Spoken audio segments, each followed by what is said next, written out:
Ryan hung up and called Shorty, who had set up a communication channel for emergencies. He asked her to reroute one of her bathyspheres to send a human-sized cat to France. Shorty panicked, asking if they were being hunted, but Ryan said not yet and that it was for a friend in need. She agreed to help. Ryan warned her to be cautious since Vulcan might be after them soon and asked how long it would take to recreate the armor from the designs he had given her. Shorty said it was too early to test and she was unsure, but Ryan said they wouldn't have much time because everything was about to collapse. Shorty promised to do what she could and said she was coming. Ryan thanked her and hung up. Meanwhile, Adam Cat changed from his hospital clothes into his usual costume and put on his mask. Felix, now wearing a dart bandolier, asked why France. Ryan explained that many people in France owed him favors, which he intended to cash in. His initial plan had been to send Adam Cat to Len's base, but the risk of Augustus attacking the commie cave was too great. The courier couldn't endanger Shorty or the children. He hoped Felix liked Camus. Felix asked whom Ryan meant, revealing his lack of cultural knowledge, and inquired if they would take Ryan's car. Ryan realized he had left his Plymouth Fury with Len and decided they would take the Pandamobile instead, sensing the day was about to worsen. The Pandamobile was a Dynamis, made copy of a second-generation Fiat covered in white and black fur to mimic an actual panda. It was comfortable and cute, with a doll dangling from the rear view mirror, but Ryan found it unimaginative and would not have touched it without the keys. Holding the steering wheel felt wrong to him. Ryan remarked he felt like he was cheating on his Plymouth Fury with a dirty whore, filled with regrets. Adam Cat told him to shut up and keep driving while repeatedly checking the rear view mirror for any sign of Pluto. They had reached the city's suburbs and were approaching an overpass where great concrete pillars lifted the highway above shacks inhabited by the city's poorest residents. Although Dynamis had maintained the highway's functionality, they had neglected the area below it. The sun was setting, and there was no sign of the Augusti yet. If all went well, they would reach the rendezvous point with Len near the Amalfi coast by nightfall. Ryan reminded Felix that he had prevented them from taking a better car. He had tried to borrow the nearest sports car, but Kitten was too nice to allow it. Felix pointed out that Ryan's life was on the line too, as Augustus would target anyone helping him. Felix apologized for snapping and appreciated Ryan's help. The courier teased Felix about whether he had fallen for him yet, just as Ryan's phone rang. It was Lucky Girl, who seemed confused to have the handsome courier on the line, stating she had been trying to reach Felix because her power was never wrong. Ryan informed her that Felix was right next to him, begging for protection. Fortuna praised Ryan as the perfect gentleman for anticipating her wishes and asked him to hand the phone to Felix. Felix refused the phone, but Ryan dangled it in front of him. Before Ryan could press further, the traffic light above them detached from its pole and threatened to fall on the Pandamobile. Ryan activated his power, looked out the window, and skillfully drove out of the way as time resumed. The traffic light crashed and shattered. Ryan complained about public service, and Adam Cat shoved the phone against Felix's ear. Felix tried to stop the conversation but heard Fortuna berating him on the other end. He confirmed he was alive but refused to reveal his location. Ryan tried to relax but had to swerve at the last second to dodge a car coming from the right. He complained about the crazy driving in New Rome but was relieved he could stop time. Adam Cat tensed and said it wasn't an accident, asking if Ryan could feel the cold. Ryan looked in the rearview mirror but saw nothing unusual and asked how far her range extended. Felix said he didn't know, but if he could feel the effects, then she could track them. Ryan told Fortuna he would call her back and hung up, then turned toward the highway. The Pandamobile climbed onto the giant highway and left New Rome, passing over lush countryside with woods, country roads, and isolated houses. Ryan had the road mostly to himself except for a few diesel vehicles. Ryan asked Felix if Pluto could track people with her power, noting that Pluto hadn't noticed she had marked Ryan until they met in a previous loop. Felix confirmed that once Pluto marked a target and activated her curse, it created a sympathetic link between them, strengthening with proximity. Felix admitted he didn't know everything about her ability but had learned that much. If Pluto's range extended so far and she could sense her targets, they had no way to surprise her. Felix then looked through his window and gasped. Ryan froze time and looked through Adam Cat's window. A familiar black Lamborghini moved on the road below the highway, between the woods, a few hundred meters from the Pandamobile. Two people on a motorcycle escorted the car, a gaunt, masculine figure dressed in a black bodysuit covering him head to toe, and a woman in a red leather jacket with crimson hair flowing from her biker helmet, carrying a submachine gun. The road they followed led back to the highway at a junction roughly a kilometer ahead. Ryan warned Felix to put on his belt and prepared to accelerate as time resumed. The courier smashed the accelerator, and the Pandamobile sped up, hoping to reach maximum speed and beat their pursuers to the junction. Felix identified the pursuers as the Vamp and Night Terror, noting the speedometer climbed climbing to 120 and rising. Ryan asked if the Pandamobile could go faster than a Lamborghini. Felix said no, Pluto was driving a Lamborghini Gallardo, which could go twice as fast as the Pandamobile, which maxed out at 150 kilometers per hour. Felix recalled Night Terror was the blue genome of the Killer 7, activating his power in darkness. Ryan noted that the timing was appropriate, and the vamp used pheromones to make people do stupid things or kill them on touch. Adam Cat lamented that they had sent the one genome he couldn't blow up through direct contact. He noticed the pursuers accelerating, aware they knew they had been spotted. The Pandamobile passed the road junction first and reached its maximum speed, but Ryan saw the black Lamborghini and its escort pursuing them in the rearview mirror. Pluto had engaged Ryan in a highway car chase, unaware of whom she was dealing with. Ryan encouraged Felix to go get them. Felix opened his window and threw an explosive dart at their pursuers with precise dexterity. Night Terror's motorcycle dodged the attack, but the projectile exploded catastrophically in front of the Lamborghini, sending dust everywhere. A truck beside the Pandamobile suddenly veered off course, one wheel breaking down. Using skills honed through countless stunts and selective use of his time,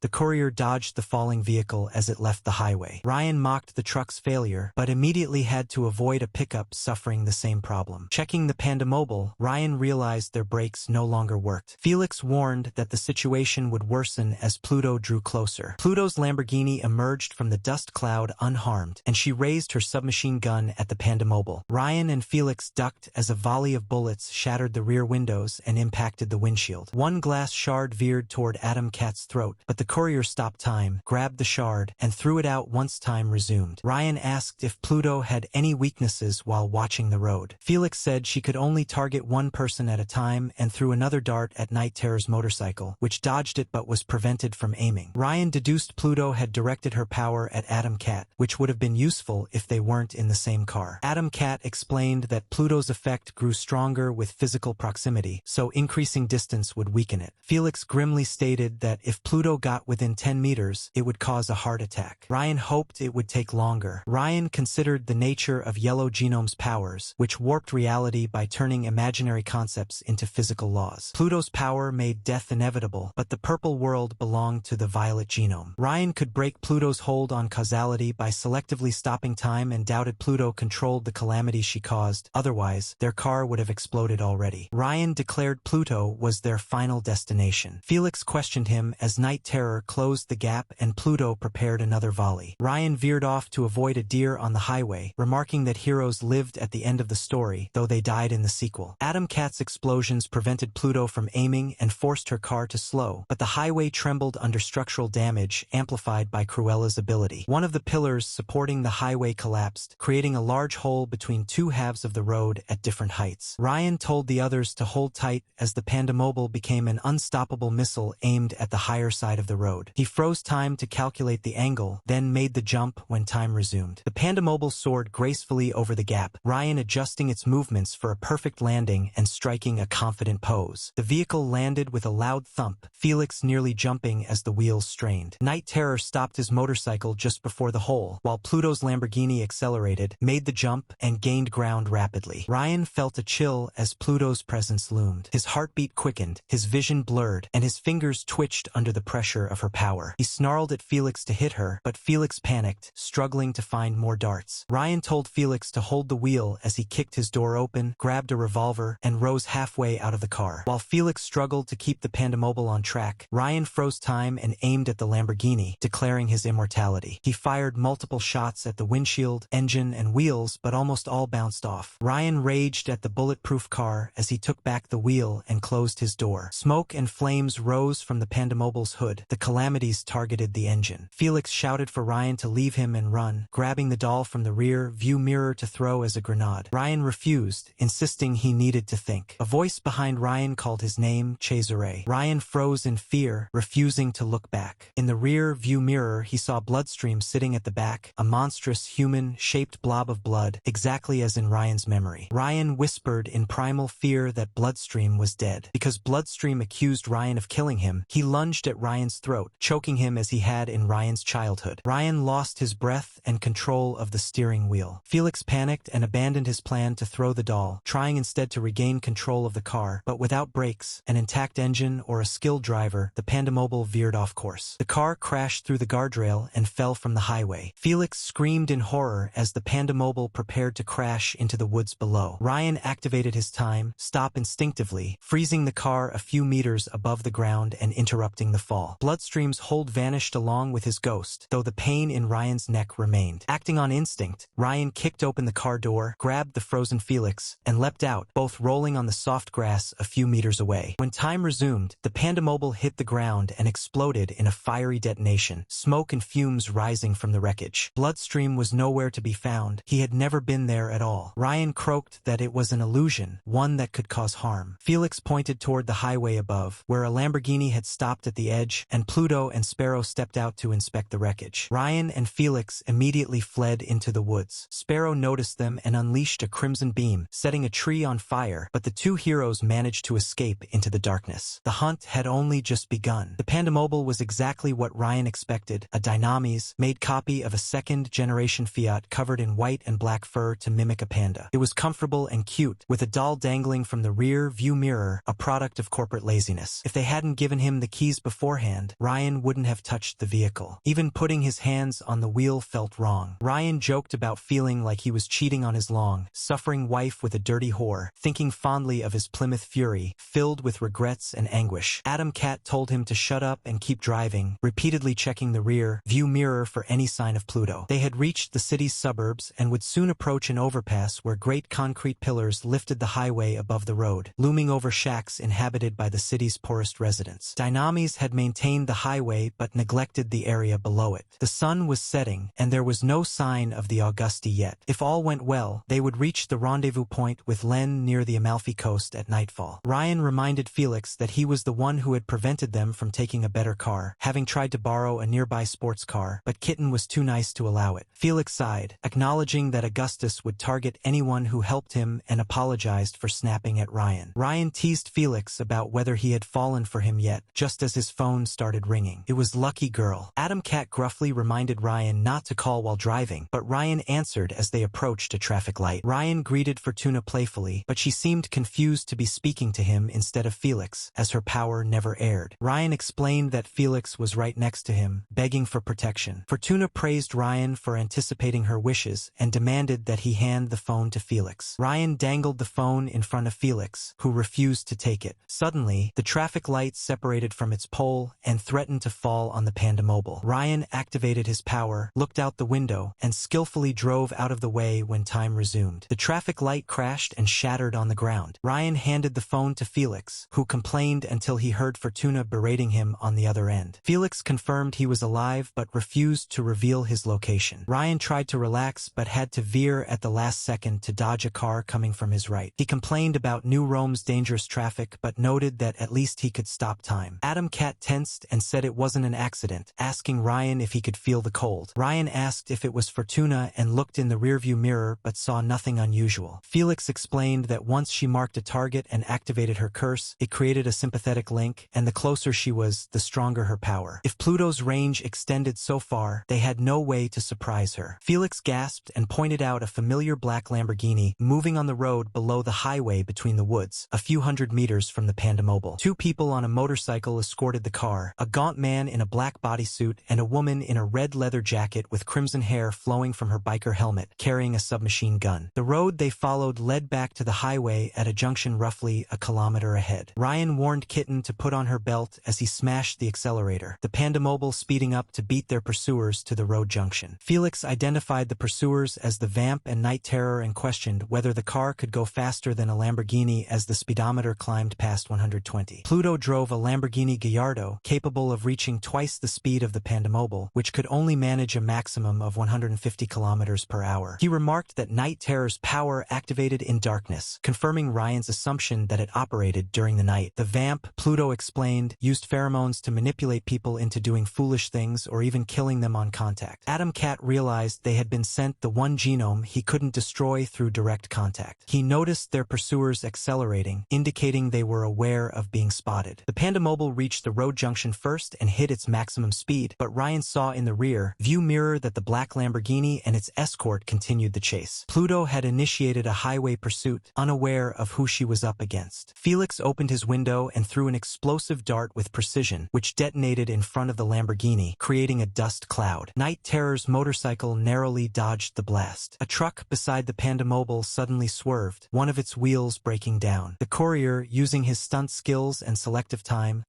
avoided the falling vehicle. Ryan mocked the truck but immediately had to evade a pickup truck suffering the same fate. He checked the Pandamobile and discovered the brakes were no longer functional. Felix warned that the situation would worsen as Pluto closed in. The Lamborghini emerged from the dust unharmed, and the Vamp raised her submachine gun, prompting Ryan and Felix to duck as bullets shattered the Pandamobile's rear windows and windshield. A glass shard veered toward Adam Cat's throat, but he stopped time, caught the shard, and threw it out once time resumed. Ryan asked if Pluto had any weaknesses. Felix suggested she could only target one person at a time and threw another dart at Night Terror's motorcycle, which skillfully dodged it but was prevented from aiming. From the glass shard incident, Ryan inferred Pluto had focused her power on Adam Cat, which would have been advantageous if they were not in the same vehicle. Adam Cat explained that Pluto's power increased with proximity and weakened with distance, hoping that once they were far enough, their brakes might function again. Felix grimly noted that if Pluto got within 10 meters, it would cause a heart attack.